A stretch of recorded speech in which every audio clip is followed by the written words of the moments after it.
Ce siècle avait 2 ans. Rome remplaçait Sparte. Déjà Napoléon perçait sous Bonaparte. Et du premier consul, déjà par maints endroits, le front de l'empereur brisait le masque étroit. Alors, dans Besançon, vieille ville espagnole, jetée comme la graine au gré de l'air qui vole, naquit d'un sang breton et lorrain à la fois, un enfant sans couleur, sans regard et sans voix. Voilà ce que c'est qu'un proscrit. Un homme tellement dépouillé qu'il n'a plus que sa conscience, tellement isolé qu'il n'a plus auprès de lui que l'équité, tellement renié qu'il n'a plus avec lui que la vérité, tellement jeté aux ténèbres qu'il ne lui reste que le soleil. Je rentrerai quand la liberté rentrera. L'exil, c'est la nudité du droit. Rien de plus terrible. Pour qui? Pour celui qui subit l'exil? Non, pour celui qui l'inflige. Le supplice se retourne et mord le bourreau.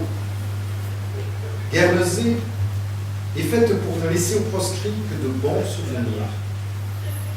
Mais l'exil existe en dehors du lieu d'exil. Au point de vue intérieur, on peut dire il n'y a pas d'exil. Quoi, la femme voterait? L'enfant aurait un droit devant le père? La mère de famille ne serait plus une sujette et une servante? Le mari n'aurait plus le droit de tuer sa femme? Quoi, le prêtre ne serait plus le maître? Quoi, il n'y aurait plus de bataille? Il n'y aurait plus de soldats? Il n'y aurait plus de bourreaux? Il n'y aurait plus de potence et de guillotine? Mais c'est épouvantable. Il fallait nous sauver. À Paris, l'exposition universelle resplendissait et éblouissait l'Europe. Il y avait là des merveilles. Entre autres, sur un piédestal, le canon groupe et l'empereur des Français félicitait le roi de Prusse. C'était le grand moment prospère. Voyons les faits. John Brown, qui voulait abolir l'esclavage, est vaincu à Harper's Ferry. Les hommes d'État disent « pendez-le ». Le proscrit dit « respectez-le ». On pend John Brown.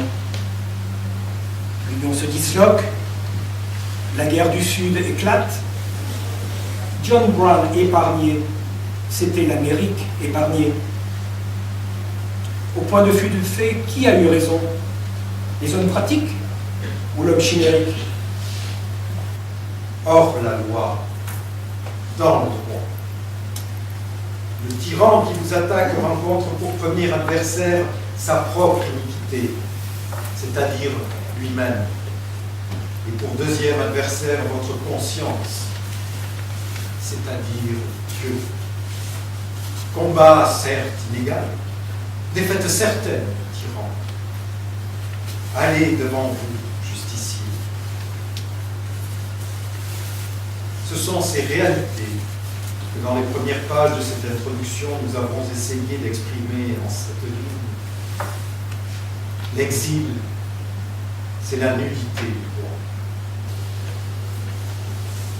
Le 5 septembre 1870, la République étant rétablie en France, nous sommes rentrés à Paris.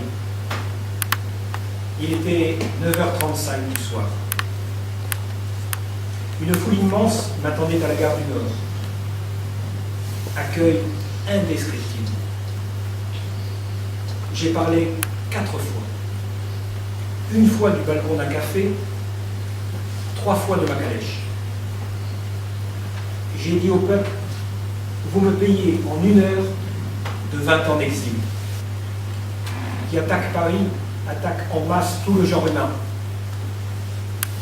Et savez-vous pourquoi Paris est la ville de la civilisation? C'est parce que Paris est la ville de la Révolution. Je rentrerai quand la liberté rentrera. Et s'il n'en reste qu'un, je serai celui-là.